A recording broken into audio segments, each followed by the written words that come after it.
All right, y'all. Peach Bowl President and CEO Gary Stokan joining me today. Gary, it is just an exciting time as we record here, less than 2 weeks away from college football kicking off in the Chick-Fil-A Peach Bowl Classic kickoff games.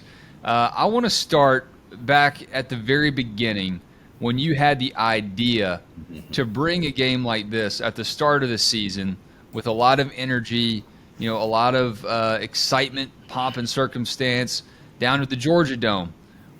When did this hit your mind? How did this come to you? Was it overnight, or was this a progression of just learning, the college football scene in Atlanta and how massive a game like this could be?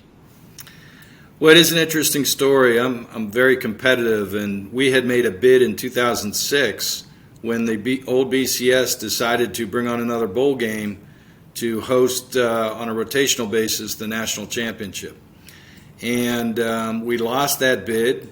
They wound up rotating between the Rose, Sugar, Orange, and Fiesta, where they would play their bowl game, and then 2 weeks later they would rotate the national championship game. The next year in 2007, the NCAA legislated a 12th game on the schedules for college football. So I looked at that 12th game and I said to my board, well, if they're not going to let us in the BCS on the backside, we're going to create the BCS Bowl on the front side of the season.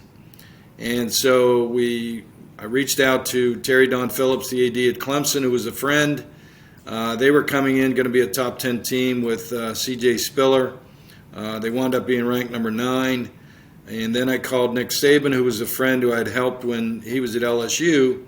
And he had just taken the Alabama job. They were in their second season. They'd lost to Louisiana Monroe the first year and finished 7-6. And so I reached out to Nick and said, hey, I'm starting this new game, got Clemson. How would you like to come over to Atlanta and play? And he said, Gary, I'd love to play. If we can finish first in Alabama in recruiting and then second in Georgia, because they have so many great players over there, we'll play for national championships. And so I called this game the Daytona 500 of college football because we were starting a bowl-type atmosphere on the front side of the season. At the same time, we were negotiating to move the College Football Hall of Fame to Atlanta, and I thought we could, by doing both, we could elevate Atlanta's status in college football as well as the Peach Bowl status. And so I got a letter from the Daytona 500 telling me to cease and desist using Daytona 500 of college football.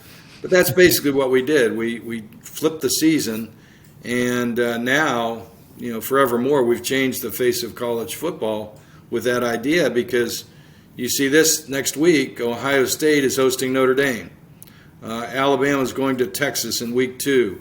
So you're seeing these big games being played now, whereas prior to us in 2008, starting the kickoff format, people would play 3 kind of FCS non-directional schools and then get into their conference play. And even this year, we're hosting Clemson and Georgia Tech on Monday night in the Chick-Fil-A Kickoff game, and that is the start of the ACC season. So we've even now done something even different. We're starting a conference season in the Chick-Fil-A Kickoff game. So that's how it started, and we were blessed to have some relationships like with Clemson and Alabama, who were not what Clemson Alabama is right now, but Alabama would tell you, and Nick Saban would tell you, that victory, 34-10 over Clemson, and the cover of Sports Illustrated saying Young Julio Jones, I remember that. That was that's the start of their run, because the next year in the Chick-fil-A Kickoff game, we hosted Alabama, who was number 5, and Virginia Tech, who was number 7, and Alabama won the game and wound up winning the national championship, and they had 19 players from Georgia on their roster. Mm-hmm. So that's the kind of run that Alabama's been on ever since. Yeah, I mean, you look at the way scheduling works now. I mean, these things don't happen overnight. Georgia's scheduling games for 2032. How did you pull that together so quickly? Were they already scheduled to play and they agreed to make it a neutral site game, or was this a unique situation? Yeah, it was a unique situation, and really it was due to the 12th game being added because the ACC and the SEC, which we've had so much success up to 2008 with our Chick-Fil-A Peach Bowl sellouts, that because they only played 8 conference games, this 12th game was an additional game that the ADs had, at their discretion to schedule whoever they wanted. So that's the game. That's the game we normally go after because as an AD, if you schedule 7 home games, you've made your budget. And so, with 4 non-conference games, if you got an 8-game conference schedule, you have 1 game left, and that's the game we go after. A little bit more difficult in the Big 12, Big 10, and Pac-12 to get teams because they play 9 conference games. But we've been successful with, Auburn playing Washington in 18. Washington was highly ranked. Oregon this year's top 10 team. They're coming in to play Georgia. And we've had the defending national champions the last 2 years with Alabama and Georgia in our Chick-Fil-A Kickoff games. Yeah, who starts next season's games? So next year we have Louisville, Georgia Tech will be another start of the ACC season. And then in 24, we have Georgia versus Clemson, which is an old rivalry that'll be, 2 top 5 teams. And then in 25, we've scheduled out Virginia Tech versus South Carolina in the Frank and Shane Beamer Bowl. Cool. And we got Tennessee Syracuse also on Monday night in 25. So if history continues like it has the past couple years, one of those teams over the next few years is going to win a national championship. So that's pretty exciting. Can you? I know they'd say from your lips to God's ears. Can you explain the importance of a game like this in the CFP era? You mentioned what you came in with, the context of college football with those big 4 bowl games, those classic sites, but now you're looking at national championship sites like Atlanta. It's becoming a traditional college football destination, I think, because of the Peach Bowl, because of the CFP, the national championship being hosted here. But what does a game like this at the beginning of the season mean in the context of how the CFP looks today? Well, since we moved into the CFP in 2015, this game has been a real differentiation point for the selection committee. I point to 2017 when we opened Mercedes-Benz with Alabama number 1, Florida State number 3. Alabama wins the game. That year does not win the SEC, but yet the CFP selection committee put Alabama at number 4 because they had that huge non-conference game win. And so the CFP selection committee, really looks at the 4 or 3 non-conference games that you as an AD and a coach schedule.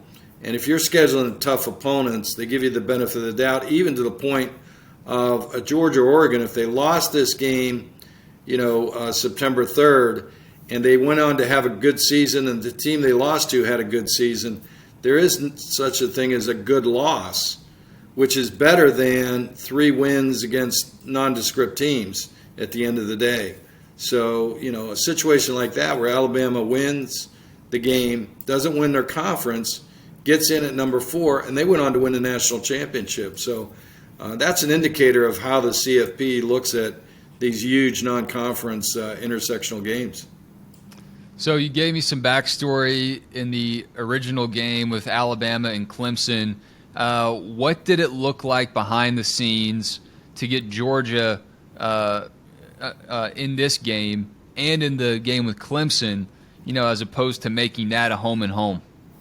Yeah, it's really become rather, I don't want to say easy because there's always there's different parts of the Rubik Cube you got to put together between openings, will coach play this team, etc. But, looking at Georgia, in this case, when Kirby Smart was assistant at Alabama, he had seen all the great things that this game meant to the Alabama program. So when he took the head coaching job at Georgia, he said, "Hey, Gary, I'll play in as many games as you'll have us."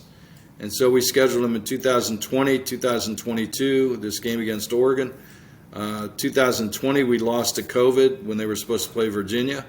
And in 2024, when I talked to the coaches and the ADs at Georgia and Clemson, they were talking about doing a home and home, but they wanted to come to us and play as well. So we're starting that in 2024, Georgia Clemson in our Chick-Fil-A Kickoff game, and then in 25-26, I believe they're going home and home after that. So so Kirby, he saw what it did for Alabama and wanted to play in as many games as he could here, and so we've got him in 22 against top 10 Oregon, and 24, I got to believe Clemson and Georgia both be top 25 teams. I would think so too. Last one for you here. You look at the city of Atlanta. It's a huge NBA town. The Falcons are the Falcons. They're painful to watch at times. I'm not going to lie, Gary. But this is as much of a college football melting pot as it is, a huge NBA town as well. I think it's interesting in that way. There's just so many different cultural touch points between SEC fans, ACC fans. A lot of these games, these big ticket games, are going home and home. I look back to Georgia, Notre Dame, Alabama, Texas. But, games like this, I still have to imagine will have their place, these exciting neutral site games. And specifically for the city of Atlanta, that's just hard to get away from when you look at the demand, the hype for this sport in the city. What's your goal? What's your vision for continuing the Peach Bowl kickoff the way it is now, or maybe some next level thoughts that you're thinking as the sport continues to evolve? Yeah, it's a great question, and certainly something that deserves a lot of consideration as we move forward. We got out through 2025 where our competitors, the people that have challenged us or followed us, I should say, in Dallas and Houston, Orlando, Charlotte, they don't have games this year. They don't have games scheduled for next year. So we got out in front. I think a lot of ADs are looking at the potential expansion to 12 or possibly 16 even now they're talking about with the CFP playoff. And whereas now with 4, no team with 2 losses has ever gotten into the CFP playoff. If there's 12 or 16, I think the ADs looked at it and said, well, if we lost a tough non-conference game and then we lose one conference game, we believe we can still get in the top 12 with 2 losses and play in the CFP playoff. So that's one of the reasons why they're going out and scheduling further out and scheduling more home and homes. The second reason is due to their season ticket base, they need to make sure that they get all that revenue from the season ticket holders, because that includes concessions, it includes merchandise sales, it includes potential donor money. So having those alumni back on campus is important to them. So it is going to be a challenge moving forward because the inventory is shrinking on how many teams are available to play in kickoff games in the future. So, we'll just have to wait and see what the CFP expansion looks like. What do conferences do with respect to how many conference games they're going to play? Who's in the conferences? There has been some, games potentially free up. Like Georgia goes to Oklahoma in 23. Well, Oklahoma doesn't come back to Georgia until 31. Well, by that time they're in the SEC, so I'm not sure Georgia's going to want to play Oklahoma at Oklahoma and never get a return game. So that possibly frees up some inventory there. So, yeah, it's tough to schedule these games, and it's going to get tougher after 25, after the CFP playoff expands, if it does. Well, the sport's changing a lot, but you guys have definitely evolved with the sport as well. Always a fun atmosphere, whether it's to start the season, in the Peach Bowl itself, college football playoff, or the national championship. You guys put on a top-notch show, and the city of Atlanta loves it and deserves it as well. Gary, thank you so much. If anyone wants to read up more, if they're going down to the game, they want to learn more about the fan experiences, some of the stuff they can get involved with leading up to the game, where should they go? Well, Chick-Fil-A Kickoff Game.com, they can go on there. And also we're going to have our Tailgate Town presented by PNC 4 hours before the game at International Plaza right next to Mercedes-Benz Stadium. And then 2 hours before the game, the teams will pull up in their buses and actually walk through the fans and do their team walk as they go into Mercedes-Benz Stadium. So great experience on game day to kick off college football. Thanks, Gary. Looking forward to the game. Talk to you soon, my man. Appreciate it. Thanks, Wes. Appreciate you having us. Look forward to hosting you. Thanks.